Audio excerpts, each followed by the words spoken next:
अब जो next topic है हमारा चैप्टर 2 में वो है photo electric effect. Photo electric effect होता क्या है, देखिए। अगर हम सपोज कोई भी पर्टिकुलर मेट हमने क्या किया, हमने एक पर्टिकुलर डिस्चार्ज ट्यूब ली है, उसमें हमने एक कैथोड लिया, और ये जो कैथोड है ना वो बना हुआ है किससे मिलकर के, मेटल से मिलकर के। तो ये आपका मेटल का कैथोड है। तो जब भी किसी पर्टिकुलर मेटल की सरफेस पर आप मिनिमम फ्रीक्वेंसी की रेडिएशंस को स्ट्राइक कराते हैं, मतलब आपने कोई पर्टिकुलर लाइट को स्ट्राइक कराया, लाइट, तो क्या होगा, जैसी लाइट इस मेटल की सरफेस पर स्ट्राइक करती है तो इस मेटल की सरफेस से कुछ स्पेसिफिक जो इलेक्ट्रॉन्स होते हैं, कुछ पर्टिकुलर इलेक्ट्रॉन्स इजेक्ट होते हैं।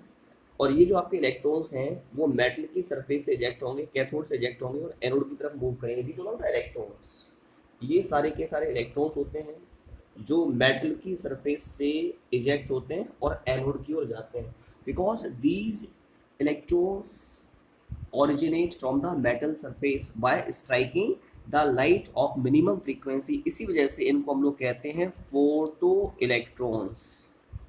इनको फोटो इलेक्ट्रॉन्स कहा जाता है और they are called as photons, या उनको फोटोन्स कहते हैं। और इस इफेक्ट को फोटो इलेक्ट्रिक इफेक्ट कहते हैं। क्या होता है फोटो इलेक्ट्रिक इफेक्ट, दोबारा सुनो।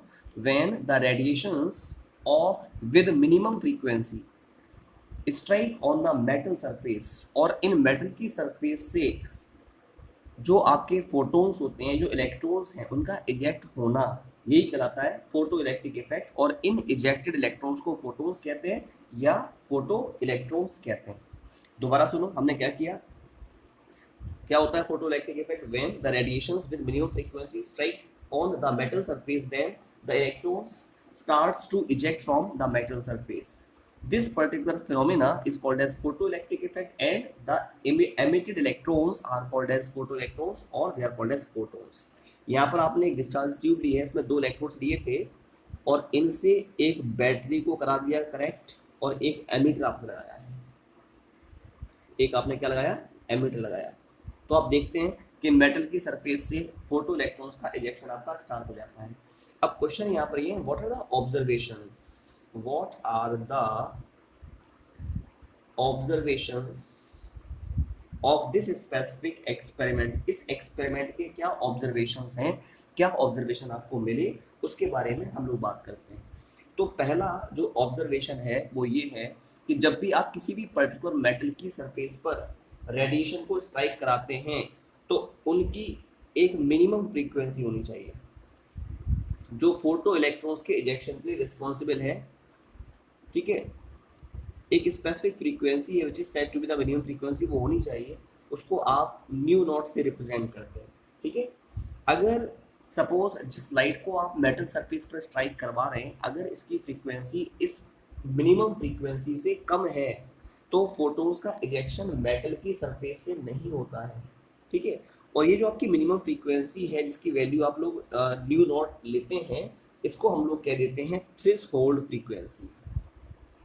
It is called threshold frequency. ठीक है, और तो ये जो थ्रेशोल्ड फ्रीक्वेंसी होगी, and the minimum energy required by the photons to eject out from the metal surface, जो minimum amount of energy required होती है मेटल की सरफेस से फोटोन्स के इजेक्शन के लिए, उस मिनिमम अमाउंट ऑफ एनर्जी को हम लोग कहते हैं, it is called as work function. उसको वर्क फंक्शन कहते हैं which is represented by W nought. जैसे एनर्जी में और फ्रीक्वेंसी में रिलेशन आपने पढ़ा है, E is equal to H nu, पढ़ा है ना। ऐसे ही जो वर्क फंक्शन होगा W nought, it will be equal to H into nu nought. तो this is the formula by which the value of work function can be calculated. दोबारा सुनो, मैंने आपको बताया the ejection of electrons takes place only if the radiation striking on the metal surface has at least the minimum frequency equal to threshold frequency. If the radiation having less than the threshold frequency strike on the metal surface, then no photons or no electrons tends to eject from the metal surface. इस minimum amount of frequency को हम बोलते हैं, minimum frequency को बोलते हैं threshold frequency. और metal की सरफेस से फोटो इलेक्ट्रॉन्स के इजेक्शन के लिए जो minimum amount of energy required होती है उसको कहते हैं वर्क फंक्शन। तो ये पहला ऑब्जर्वेशन था कि अगर सपोज मेटल की सरफेस पर थ्रेशोल्ड फ्रीक्वेंसी के बराबर या उससे कम फ्रीक्वेंसी को स्ट्राइक कराएंगे तो फिर क्या होगा, किस तरीके से फोटॉन्स का इजेक्शन होगा फ्रॉम द मेटल सरफेस। अब क्वेश्चन एक अराइज होता है कि अगर हम जिस पर्टिकुलर लाइट को मेटल की सरफेस पर स्ट्राइक करवा रहे हैं, अगर उसकी फ्रीक्वेंसी जो है यानी इंसिडेंट लाइट की जो फ्रीक्वेंसी है अगर वो थ्रेशोल्ड फ्रीक्वेंसी से ज़्यादा है, क्या है, थ्रेशोल्ड फ्रीक्वेंसी से ज़्यादा है, तो हमें पता है कि जिस लाइट को आपने स्ट्राइक करवाया उसकी एनर्जी है एच न्यू, मीन्स उसकी जो फ्रीक्वेंसी है वो न्यू है which is more than the threshold frequency. जो न्यू है ना वो कैसी है, वो थ्रेशोल्ड फ्रीक्वेंसी से ज़्यादा है। और फोटो इलेक्ट्रॉन्स के मतलब जिस लाइट को आपने स्ट्राइक कराया उसकी टोटल एनर्जी एच न्यू है, ठीक है। और फोटो इलेक्ट्रॉन्स के इजेक्शन के लिए जो एनर्जी रिक्वायर्ड है वो है H nu not. This is the amount of energy required from the metal surface for the ejection of electron. तो क्या होगा, जिस लाइट को आपने स्ट्राइक कराया उसकी एनर्जी ज़्यादा है, फोटो इलेक्ट्रॉन्स के इजेक्शन के लिए एनर्जी कम है, तो इन दोनों की एनर्जी में जो डिफरेंस होगा it will be equal to the kinetic energy of the ejected electrons. इन दोनों की एनर्जी में जो डिफरेंस होता है वो फोटो इलेक्ट्रॉन्स के इजेक्शन के लिए जो काइनेटिक एनर्जी रिक्वायर्ड है उसके बराबर होता है, ठीक है। या आप इसको ऐसे भी कर सकते हो, H nu minus H nu naught बराबर क्या है, W naught is equal to half M V square, या H nu will be equal to W naught plus half M V square. तो एक रिलेशन आ गया। आप चाहो तो ये एच न्यू है ना, इसको ई भी कह सकते हैं, ई मीन्स दूसरे शब्दों में ये भी कह सकते हैं the energy of incident radiation will be equal to work function plus kinetic energy of the ejected electron. अब इस रिलेशन से हमें एक बात क्लियर हो रही है, अगर किसी भी पर्टिकुलर रेडिएशन की इंसिडेंट रेडिएशन की अगर फ्रीक्वेंसी ज़्यादा है, जो इंसिडेंट लाइट है उसकी अगर फ्रीक्वेंसी ज़्यादा है तो इजेक्टेड इलेक्ट्रॉन्स की जो काइनेटिक एनर्जी होगी एज वेल एज जो वेलोसिटी होगी वो ज़्यादा होगी। तो ये दूसरा पॉइंट हो गया। इफ़ अगर इजेक्टेड जो आपके इलेक्ट्रॉन्स हैं, जो इंसिडेंट रेडिएशन है, सॉरी जो इंसिडेंट रेडिएशन है, अगर उसकी एनर्जी वर्क फंक्शन से ज़्यादा है, साथ में उसकी फ्रीक्वेंसी अगर वर्क थ्रेशोल्ड फ्रीक्वेंसी से ज़्यादा है, तो इन दोनों की एनर्जी में जो डिफरेंस होगा मींस इंसिडेंट रेडिएशन की एनर्जी और फोटो इलेक्ट्रॉन्स के इजेक्शन में जो एनर्जी रिक्वायर्ड है उनकी एनर्जी में जो डिफरेंस हुआ it will be equal to the kinetic energy of the ejected electrons. तो ये सेकेंड पॉइंट हो गया।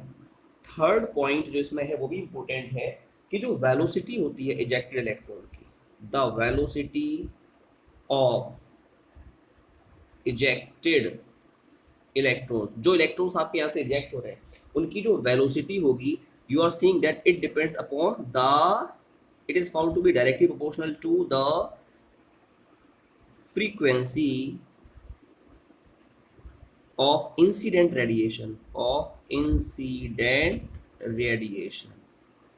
ये इंसिडेंट रेडिएशन की जो फ्रीक्वेंसी है उसके डायरेक्टली प्रोपोर्शनल है या उस पर डिपेंड करती है, ठीक है बेटा। इसका मतलब क्या हो गया कि अगर इंसिडेंट रेडिएशन की फ्रीक्वेंसी ज़्यादा है तो आपकी जो काइनेटिक एनर्जी जो होगी इजेक्टेड इलेक्ट्रॉन्स की वो भी ज़्यादा होगी, साथ में velocity of the ejected electron will also be more. Fourth point है जो नंबर ऑफ फोटो इलेक्ट्रॉन्स आपके इजेक्ट होते हैं वो डिपेंड करते हैं upon the intensity of the incident radiation. Incident radiation की इंटेंसिटी पर, intensity of incident radiation, incident radiation की जो इंटेंसिटी है उस पर डिपेंड करते हैं number of photo electrons ejected. More the intensity of incident radiation more will be the number of photo electrons ejected. पांचवा और आखिरी पॉइंट, जो भी आपके इलेक्ट्रॉन्स इजेक्ट आउट हो रहे हैं मेटल सरफेस से, ठीक है, तो जैसे ही हम इंसिडेंट लाइट को मेटल की सरफेस पर स्ट्राइक कराएंगे बिना किसी डिले के तुरंत ही मेटल की सरफेस से फोटो इलेक्ट्रॉन्स का इजेक्शन होता है। It means the electrons are ejected from the metal surface as soon as the beam of light strikes on the metal surface. तो यहाँ पर मैंने इस टॉपिक को कवर किया है, that is said to be the photo electric effect, ठीक है बच्चों। अब इसके बाद में जो नेक्स्ट टॉपिक आएगा after photo electric effect, it will be the Planck's quantum theory which explains the particle nature of electromagnetic radiation. Next topic है हमारा Planck's, next one is Planck's quantum theory. It is Planck's quantum theory.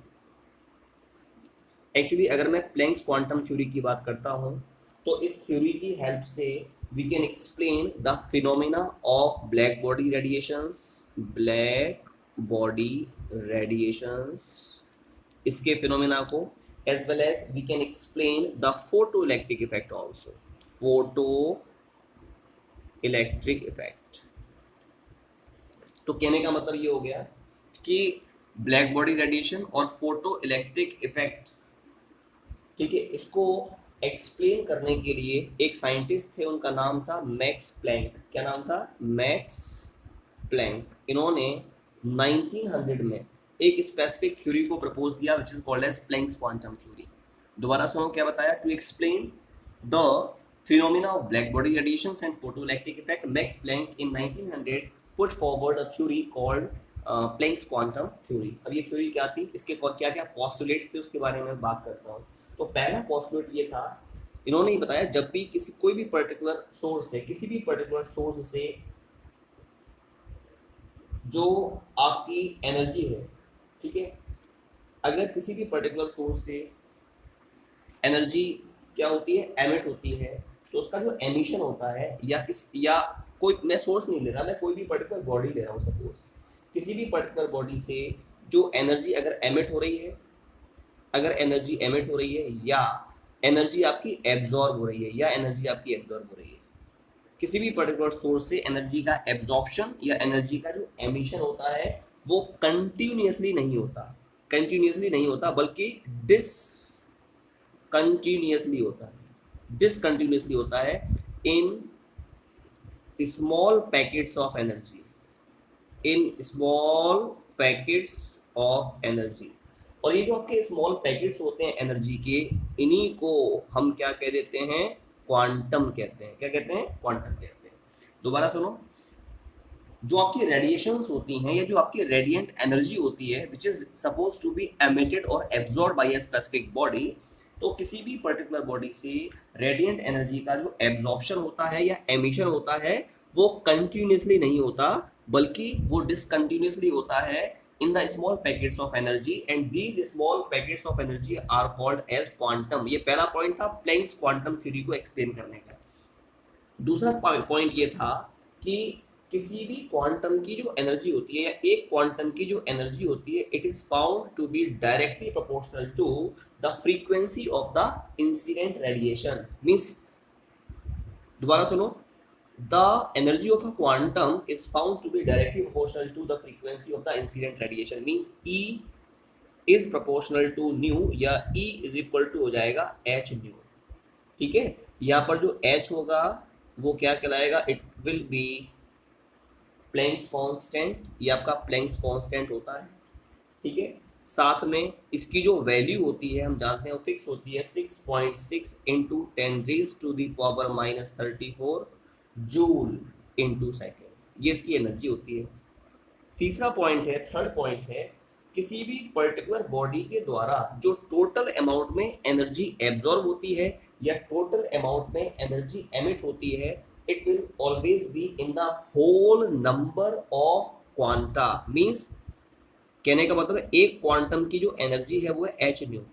तो जो total amount of energy absorb हो रही है by all the quantums या emit हो रही है by all the quantums, it will be equal to the integral multiple of the energy of one quanta. Means E is equal to n into h nu. यहाँ पर जो आपका n है, n where n may be any integer, कोई भी आपका integer हो सकता है. ठीक है, दैट इज 1 2 3 4 और भी कोई भी हो सकता है. तो ये तीनों पॉइंट्स जो है ना वो प्लैंक्स क्वांटम थ्योरी को एक्सप्लेन करते हैं.